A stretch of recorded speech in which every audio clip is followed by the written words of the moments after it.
Buat kalian yang mau mensupport channel ini dengan donasi, atau emang sekedar mau beli mimin kopi, kalian bisa pilih antara Super Thanks atau Saweria.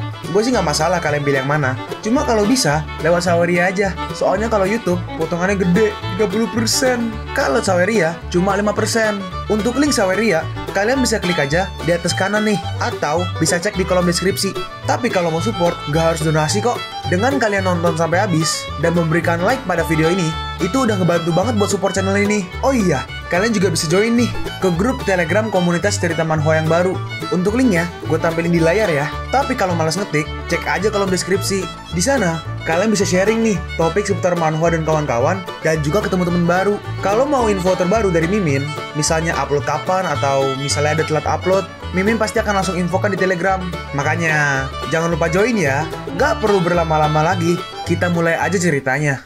Tiba-tiba kita melihat seorang perempuan membekukan si ketua wanita. Tuan muda, aku kembali. Sueer, ternyata itu adalah Chun Sue. Wah, ada mainan lagi. Kalau gitu, mari kita lihat mainan siapa yang lebih kuat. Mereka pun maju menyerang. Lalu tiba-tiba si kura-kura besar muncul, langsung menggencet si kakek. Kita melihat ada Yun Hai, Sue Chow, sama kura-kura, sama ada satu penasehat, gue gak tahu siapa itu. Sue Chow berkata, bajingan tua ini mendengar bahwa dia harus datang untuk menyelamatkanmu. Jadi dia meminum semua air di mata suci dalam satu tarikan nafas. Wah, ada kura-kura besar. Biarkan aku melihat apa yang ada di dalam cangkang kura-kura itu. Awas, hati-hati. Tiba-tiba si kakek meledak. Tapi untungnya si kura-kura ada sebuah are berwarna biru untuk melindunginya. Hei kura-kura, apa kau baik-baik aja? Hah, sangat menyenangkan. Kita melihat si anak kecil ini menyerap kekuatan dari si kakek dan juga si wanita. Dalam hati Yuko, nafas yang kuat. Apakah kau telah menyerap kekuatan kedua venerable itu? Yuko berkata, hati-hati semuanya. Orang yang kiri tuh yang di awal-awal banget nongolnya. Mimin lupa namanya. Ya intinya dialah. Dia berkata, hah? Hanya seorang anak kecil? Iya itu benar. Aku anak kecil. Sini, datanglah dan bermain denganku. Kita melihat dia mulai membantai orang-orang dan kawan-kawan dari Yuko. Hei, jangan sakiti tuan muda. Chun Sue menyerang, tapi dengan mudah dia menghindari serangannya. Wah, dia juga bisa melakukan trik. Itu luar biasa. Biarkan aku melihat bagaimana aku telah berubah. Dengan cepat, si anak kecil maju dan langsung menyerang Chun Sue. Chun Sue! Tapi Chun Sue langsung menggunakan skill Frozen Soul untuk membekukan si anak kecil. Lalu dia digigit oleh si kura-kura dan dibanting ke tanah. Sue Chow berkata, semakin banyak kau minum, semakin banyak energi yang kau miliki. Dengan cepat, Yuko dan Nalan nge-combine nih jadi skill combo menggunakan skill Union of the Saber and Sword untuk menyerang si anak kecil. Bagus! Ini permainan bagus. Si anak kecil langsung maju menyerang dan mereka beradu serangan. Tapi akhirnya Yuko dan Nalan kalah dan terkena serangan dari si anak kecil. Tuan Lee, Tuan muda, Yuko, Nona Nalan. Nah, permainan selesai. Melihat itu, semuanya marah dan langsung menyerang ke si anak kecil. Ayo semuanya, bunuh dia. Kenapa kau begitu terburu-buru? Si anak kecil langsung mulai membunuh mereka. Jeez, kau kalah. Apakah aku akan mati? Pada akhirnya aku nggak bisa mengalahkan Supreme Venerable. Aku nggak bisa menyelamatkan apapun. Meng-er, aku minta maaf karena nggak bisa melindungimu. Yuko, nggak perlu minta maaf. Orang-orang memiliki segala macam penyesalan dalam hidup mereka. Kau telah melindungiku berkali-kali dan bertemu denganmu adalah kebahagiaan terbesarku. Meng, lalu tiba-tiba ada cahaya hijau yang mulai menyembuhkan luka mereka. Si anak kecil langsung menghampiri si kakek tua yang sedang bermain catur. Paman, aku menang dan pecahannya milikku. Permainan ini belum selesai. Dari belakang tiba-tiba ada yang menusuk si anak kecil. Hah? Kau? Apa kau masih hidup? Yuko berkata, aku protagonis yang gak bisa mati. Kau gak bisa mendapatkan pecahannya. Pedangnya pun ditarik. Aku gak peduli. Aku menang. Mereka curang. Aku jelas-jelas membunuh mereka. Dalam hati Yuko, karena rank Martial Emperor, aku membuka kartu pasif Masculine Mode, entering the status of recovery HP for 10 minutes. Benar, mode pria akan memasuki kondisi pemulihan darah untuk waktu terbatas 10 menit. Selama aku nggak mati, aku akan dapat melepaskan teknik cinta dan kasih sayangku untuk menyembuhkan luka Meng-er. Permainan berakhir. Akhirnya, si anak kecil pun dibunuh. Permainan berakhir. Ketiga Venerable diselesaikan oleh Yuko. Loh, ternyata Ye Chong masih hidup guys. Kau masih hidup, tetapi kau tidak akan hidup lama. Ye Chong, tahukah kamu bahwa akar tersembunyi akan terkubur di tubuh orang yang telah menyentuh batu virtual tersebut. Dan batu virtual tersebut dapat menyerap kekuatan orang tersebut sesuka hati. Selama aku tinggal di Sekte Dewa, aku adalah satu-satunya yang mengembangkan mantra untuk mengendalikan batu virtual. Kau, apa yang kau lakukan? Tentu saja, singkirkan Giant Mouth of the Abyss kau sekarang. Akhirnya kita terlalu banyak berkorban. Paichi berkata, yo, Kau sudah berurusan dengan semua omong kosong terhormat. Itu benar-benar menyelamatkanku dari banyak masalah. Yuko berkata, Paichi-san, apa kau terburu-buru datang ke sini untuk mati? Untuk mati? Ryuko, kau masih memandang rendah aku sekarang, hah? Kau pikir aku akan menjadi orang seperti itu selamanya? Sekarang, aku akan melahap kalian semua. Yuko berkata, bukankah mulut raksasa garis keturunan jurang adalah milik Yechong? Kenapa itu ada padamu? Tidak, kekuatannya semakin kuat. Di bawah mata, ini yang kau maksud dengan kekuatan di luar dunia. Aku merasakannya. Seluruh dunia akan menjadi milik kita. Loh, kok bisa? Kalimat orang ini akhirnya selesai. Nah, ini si Bloodline-nya yang ngomong. Jadi, Paichi tubuhnya dikendalikan oleh si Bloodline. Si Bloodline melanjutkan. Tapi mainan ini sangat pintar. Dia benar-benar mengetahui rahasia dari batu virtual. Sekarang, aku ingin memiliki permainan yang bagus denganmu. Nalam berkata, senyum dan nada ini adalah Supreme Vulnerable. Yuko merespon, gak mungkin, orang ini belum mati. Sudah lama sejak aku menggunakan kekuatan Ibu Dewa Cahaya. Dalam hati Yuko, hey, apa kau bercanda? Bos ini memiliki tahap ketiga, Cobalah keterampilan baruku. Dan dia langsung berhasil menusuk Yuko. Bagaimana? Itu mengagumkan, bukan? Dalam hati Yuko, kecepatan pemulihan buff gak bisa mengikuti. Lalu Bloodline-nya Yuko berkata, nah, kita menghadapi situasi putus asa lagi. Apa kau membutuhkan kekuatanku? Hanya itu yang dapat kau lakukan. Jika aku menyerahkan tubuhku lagi, keinginanku akan sepenuhnya dikonsumsi olehmu. Gitu kan? Bloodline-nya melanjutkan, apa kau masih ragu? Kalau kau nggak bergantung kepadaku, bagaimana kau bisa melindungi wanitamu dan melindungi dunia? Berikan aku tubuh dan jiwamu. Hanya aku yang bisa membantumu keluar dari kekacauan ini. Singkirkan omong kosongmu. Meng-er, apa kau masih memiliki kekuatan? Pergilah dengan cepat. Meng-er berkata, Yuko, apa yang ingin kau lakukan? Yuko, jangan. Iblis 1000 tangan. Keluarkan kekuatan penuhmu. Kau bisa berubah. Yuko, kita melihat Yuko bertransformasi. Kita melihat si anak kecil udah gede. Sekarang udah gede, udah bukan anak kecil lagi. Si anak kecil memanggil sebuah senjata. Tanu di kepalamu sangat cantik. Aku juga menginginkannya. Lalu Yuko langsung dihempaskan. Itu pasti lucu ketika diriku memakai tanduk ini. Yuko maju lagi. Kau nggak bisa memukulku. Dan Yuko ternyata berhasil menyerangnya. Tapi ternyata, oi, aku di sini. Dia di belakang Ryuko dan dia berhasil menyerang Ryuko. Dan Ryuko langsung mengaktifkan skillnya yang tentakel untuk menyerang. Wah, kau juga bisa. Mereka berdua beradu serangan, tapi hanya sedikit lambat. Dan Ryuko langsung dihempaskan lagi. Aku nggak sabar untuk mendapatkan tandukmu. Jadi akhirnya aja permainannya. Dan akhirnya tuh tanduknya dipegang dan langsung dihantam ke tanah. Yuko. Dalam hati Nalan, gak peduli apa yang kau lakukan, aku akan selalu ada di sisimu. Dan tanduknya ditarik, dipatahkan. Ini sangat menyenangkan. Ryuko, kau gak lebih baik dari itu. Bahkan kalau kau memenangkanku, apa yang bisa kau lakukan? Pada akhirnya, kau masih diinjak. Kau pecundang sama sepertiku. Lalu tiba-tiba, apa kau benar-benar bersedia lakukan itu? Yechong, siapa yang berbicara? Kalian? Apakah aku? Yang kiri berkata, buang, benar-benar sia-sia. Jika kalah dan konyol untuk selalu menemukan alasan untuk menghibur diri sendiri. Yang kanan berkata, musuh lamamu sekarang lakukan yang terbaik untuk melindungi dunia ini. Dan kau masih mengaku menjadi protagonis dunia. Apa kau layak? Sekarang dunia akan dihancurkan. Apa kau bersedia menjadi pecundang selamanya? Aku gak rela. Sekarang bisakah aku rela? Brengsek. Ryuko gak bisa mati sekarang. Hanya aku yang bisa menyakiti Ryuko. Aku protagonis dunia ini. Si Bloodline berkata, Abyss Mouth telah diambil dan garis keturunan aslimu kembali memperoleh kebebasan. Kalau begitu, biarkan aku memelukmu. Lama gak bertemu, Keranaga gelombang mengamuk. Singkirkan mereka. Biarkan Supreme Vulnerable itu melihat siapa protagonis sebenarnya dari dunia ini. Ups, aku gak sengaja memukulmu sampai kau kembali ke bentuk semula. Tenang, aku akan menarik kepalamu dengan lembut. Lalu tiba-tiba Yechong menyerangnya. Yechong, tetaplah merunduk dan lihatlah, aku adalah tokoh utama di dunia ini. Aku akan membunuhmu setelah aku berurusan dengan Vulnerable ini. Ini gak lucu. Kenapa sih selalu aja ada orang yang ingin menghalangiku? Menyebalkan sekali. Pergi aja ke neraka kalau kau gak ingin ada yang mengganggumu. Lalu Yechong menggunakan skill Ghost Ape Breaks the Wall untuk menyerangnya. Kau, beraninya kau merusak pakaian indahku ini. Ya. Terus jadi kayak tentakel-tentakel dari si anak kecil terus dipotong oleh Yechong. Apa aku masih hidup? Bloodline-nya Yuko berkata, gak aku sangka kau masih bisa sadar kembali. Bahkan setelah kekuatan kau habis, kau benar-benar cukup tangguh ternyata. Tapi semuanya sudah berakhir sekarang. Karena Ye Chong udah nggak mampu mengalahkan sang Venerable, lalu dunia ini akan segera hancur. Nggak ada harapan lagi. Tunggu, apa ini? Si Bloodline menjelaskan. Aku bisa merasakan kekuatan yang kuat dari dalam batu yang jatuh dari anaknya, si Venerable. Kita melihat Ye Chong diserang terus-terusan. Hei, apa yang kau lakukan? Kau sudah gila. Ternyata Yuko memakannya. Aku hanya ingin mencobanya. Aku adalah pahlawan di dunia ini. Aku ingin menjadi pahlawan yang sesungguhnya. Tapi Ye Chong akhirnya dibunuh. Permainan yang merepotkan ini akhirnya berakhir. Lalu tiba-tiba Yuko menyerang dari belakang. Rasakan ini, kau.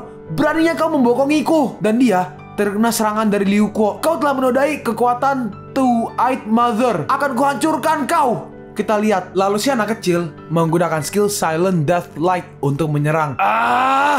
Tapi Yuko berhasil menahannya dan menggunakan pedangnya. Dia menggunakan skill Sunless Slash untuk menyerang si anak kecil. Dan kita melihat serangannya bahkan membelah gunung. Gak mungkin, permainan ini gak seru sama sekali. Dan akhirnya Yuko berhasil membunuhnya. Kenapa aku di sini? Apa kita udah menang? Adik, kau baik-baik aja? Hei orang tua, bangunlah. Saudara, kau baik-baik aja? Lalu kita melihat Meng Er menghampiri Yuko. Yuko, kau akhirnya bangun. Aku masih hidup. Maaf Meng Er, aku membuatmu khawatir. Hei, kau terluka parah. Jangan bergerak dulu. Jangan khawatir. Aku nggak akan mati untuk sementara waktu. Karena kita punya satu hal penting yang harus dilakukan. Kau selalu suka mengacau. Kita melihat nih, yang sakit diobati dan juga yang meninggal tuh dibikin batu nisan. Dan batu nisan ini dilempar batu. Ternyata itu punya Ye Chong. Hei, jangan berpikir bahwa hanya karena kau menolong kami pada akhirnya kau bisa menutupi kesalahan yang kau buat sebelumnya. Dalam hati Yuko, akhir hidup Ye Chong bisa dianggap sebagai kematian yang baik dan layak untuk menjadi tokoh utama pria yang kutulis. Lalu mereka berdua pergi ke si kakek. Fragment itu milikmu sekarang. Fragment ini sangat kuat sampai bisa menciptakan dunia atau menghancurkan dunia. Bagaimana kau akan menggunakannya? Selama fragment ini masih ada di dunia, pasti akan menimbulkan perang dan konflik baru. Senior, apa kau bisa menggunakan kekuatan fragment itu untuk menyegel dirinya sendiri sehingga nggak ada orang lain yang bisa mendapatkan fragment itu? Bagus, aku telah menjaga fragment itu selama lebih dari 1000 tahun. Ini pertama kalinya aku bertemu dengan orang yang berpikiran sepertimu. Maka aku akan melakukan apa yang kau inginkan. Lalu akhirnya si fragment pun disegel. Kali ini harus benar-benar berakhir. Iya, sudah berakhir. Yuko, kita harus pergi sekarang. Meng Er, ayo kita pulang. Yuko, tiba-tiba Yuko seperti terbang. Kepalaku berputar. Apa yang terjadi denganku? Meng Er, semuanya. Lalu sekarang kita pergi ke kota Nine Cloud atau kota 9 awan. Sage Continent. Kita melihat Yuko maju dan menabrak seseorang. Hei, apa yang kau lakukan? Itu sakit tahu. Siapa Meng Er? Apa dia juga wanita cantik yang ada di buku itu? Yuko menjawab, iya, seorang wanita cantik yang menghabiskan malam bersamaku di dalam buku ini. Dalam hati Yuko sulit untuk mengubah akhir cerita. Dan aku pikir itu mungkin aja. Sialan kau Raja Neraka. Aku berhenti. Turun sini kalau kau punya nyali. Sekarang kita pergi ke kota Nine Cloud di sekolah. Kita melihat Yuko sedang ada di kelas nih. Si guru berkata, legenda mengatakan bahwa ada 5 naga penjaga di benua bijak. Dan saat bencana datang, kelima naga ini akan muncul untuk menyelesaikan krisis tersebut. Nah, ini Yuko di tempat Raja Neraka nih dilihat-lihat. Raja Neraka, apa-apaan ini? Kenapa aku kembali lagi ke neraka? Selamat Liu Mang. Balik lagi nih Liu Mang, kan nama aslinya. Selamat Liu Mang, kau telah berhasil mengubah akhir dari dunia yang ada di dalam buku ini. Selanjutnya, aku akan mengirimmu ke dunia lain untuk menyelesaikan krisis di sana. Hei, apa maksudnya ini? Aku nggak mau membantumu menyelamatkan dunia yang buruk lagi. Biarkan aku kembali. Meng Er dan yang lainnya masih menungguku. Si Raja Neraka melanjutkan, kau bukan bagian dari dunia Hautian. Membiarkanmu menyeberang sementara waktu aja udah terlalu banyak memakan kekuatanku. Kau bajingan. Sialan, ini gak seperti kesepakatannya. Raja Neraka merespon, tapi jangan khawatir. Kali ini aku akan membiarkanmu bereinkarnasi. Kau bisa hidup di dunia baru. Antarkan dia. Yang anak kecil di sebelah kiri ini adalah Meng Po. Dia berkata, bukankah kau harus menghapus ingatannya yang sebelumnya dulu? Dia akan menghadapi bahaya yang jauh lebih sulit dari sebelumnya. Jadi nggak perlu menghapus ingatannya. Jika dia berhasil lagi, aku akan bisa memberinya tugas itu dengan percaya diri.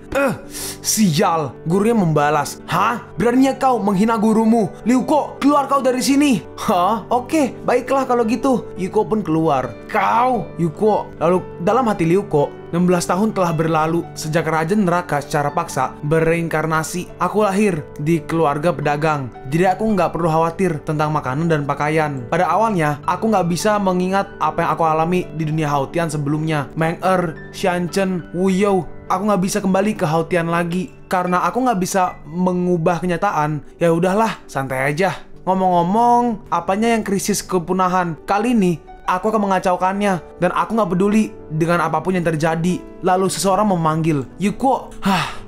Orang ini adalah temannya Liuko mungkin, Helong. Dalam hati Liuko, namanya Helong. Dan dia adalah teman masa kecil yang dekat denganku. Dia memiliki kepribadian yang lembut, tapi dia nggak jahat. Iya, kau benar. Dia terlihat sama persis dengan Simon Lang. Yuko bertanya, Long, kenapa kau juga keluar? Helong menjawab, Hei, kita ini adalah saudara. Bagaimana mungkin aku meninggalkanmu sendirian? Hahaha, ayo kita minum. Temannya Yuko berkata. Ngomong-ngomong, Yuko, kapan chapter selanjutnya dari The Taikin Recordmu akan dirilis? Aku ingin sekali tahu bagaimana si Wushu akan menyelesaikan krisisnya. Yuko menjawab, jangan khawatir, buku ini akan diperbaharui setiap bulan. Tunggu aja. Dalam hati Yuko, The Taikin Record adalah sebuah novel yang kutulis dengan sedikit modifikasi dari pengalamanku di dunia Haotian sebelumnya. Haotian tuh yang dulu ya, kerajaan Haotian loh. Lagi pula, aku sedang menganggur, jadi aku akan kembali ke bisnis lamaku. Aku mulai menulis novel untuk mencari uang, tapi aku nggak menyangka novelku jadi cukup populer di kota Nine Cloud ini. Lalu kita melihat seorang wanita, atau gadis sih lebih tepatnya. Seorang gadis, lihat nih, menghampiri Liuko membawa sebuah cambuk. Gadis ini adalah Muan-er. Muan-er berkata, Liuko, Helong, kalian berdua menghina ayahku lagi. Apa kau mau kuhajar lagi, hah? Aku tahu kau akan pergi ke kedai ini. Saatnya memberi kalian pelajaran. Lalu dia langsung mengejar Liuko dan juga temannya Liuko, yaitu Helong. Dalam hati Yuko, terlambat, aku lupa menyebutkan ada juga orang ini. Meskipun dia terlihat seperti Swain ini, tapi dalam kehidupan ini, kepribadiannya jauh lebih bersemangat dan galak. Kehadiran mereka berdua membuatku menemukan sedikit hiburan di dunia yang aneh ini. Lalu Helong didorong. Long, saudaraku, terima kasih ya. Hah? Lalu si Helong, loh, tangannya kemana? Nice, saudaraku, sama-sama saudaraku. Helong, Wonder, ampuni aku. Si Helong langsung dicambuk. Dalam hati Yuko, aku nggak tahu apakah aku masih bisa bertemu lagi dengan mereka di dunia ini. Sekarang kita pergi di kediaman keluarga Li atau keluarga Liuko nih. Dalam hati Liuko, hari yang damai telah berakhir. Saatnya kembali ke kamar untuk memperbarui The Taikin Record. Lalu seseorang datang. Master, uang hasil penjualan buku bulan ini telah tiba. Hah? Dalam hati Yuko, namanya Li Chong. Dia pernah menjadi budak karena perang. Beberapa tahun yang lalu, aku bertemu dengannya ketika aku sedang keluar dan melihat kemiripannya dengan Raja Pencuri. Jadi aku mengira dia adalah Raja Pencuri dan membawanya kembali ke keluarga Li. Sayangnya, dia nggak mengingatku dan perilakunya sangat berbeda dari sebelumnya. Nah nih, namanya Li Chong, pelayan keluarga. Tapi setiap kali dia tertawa, itu membuatku berpikir dia adalah Raja Pencuri. Liuko berkata, aku akan memperbaruinya malam ini. Li Chong merespon, tapi Tuan Muda, bukankah Tuan Li Chen selalu memberikan uang saku 500 style setiap bulan? Kenapa Anda tetap ingin mencari uang sendiri? Yuko menjawab, itu karena keinginanku sendiri. Lalu tiba-tiba ada yang berteriak, kau menjual buku lagi? Apa ayahmu nggak memberimu cukup uang? Atau ayahmu nggak cukup kaya, hah? Beraninya kau menjual buku-buku vulgar ini? Ayahnya adalah Li Chen, sedangkan ibunya adalah Se Shu. Dalam hati Liuko, mereka adalah orang tuaku di kehidupan ini. Dan seperti yang sudah ditakdirkan, mereka terlihat sama persis dengan orang tuaku di kehidupan sebelumnya. Liuko membalas, apa maksudmu dengan buku vulgar? Apa uang yang kau dapat dari hasil perbuatanmu itu terjamin bersih, hah? Kau! Dalam hati Liuko, Li Kuangyi mati untuk melindungi ibuku dan aku di kehidupan sebelumnya. Aku selalu merasa malu dalam hati, tapi apa yang dia lakukan dalam kehidupan ini membuatku sangat jijik. Ketika aku berusia 12 tahun, aku mengetahui bahwa Li Chen terlibat dalam bisnis perdagangan manusia dan aku nggak ingin lagi menggunakan uang-uang yang diberikan padaku. Ini adalah alasan utama kenapa aku mengambil pekerjaan lamaku kembali, yaitu menulis buku untuk menghasilkan uang. Li Chen berkata, Yuko, bagaimana bisa kau berbicara seperti itu pada ayahmu? Se Shu berkata, Acong, bawa Tuan Muda ke kamar bawah.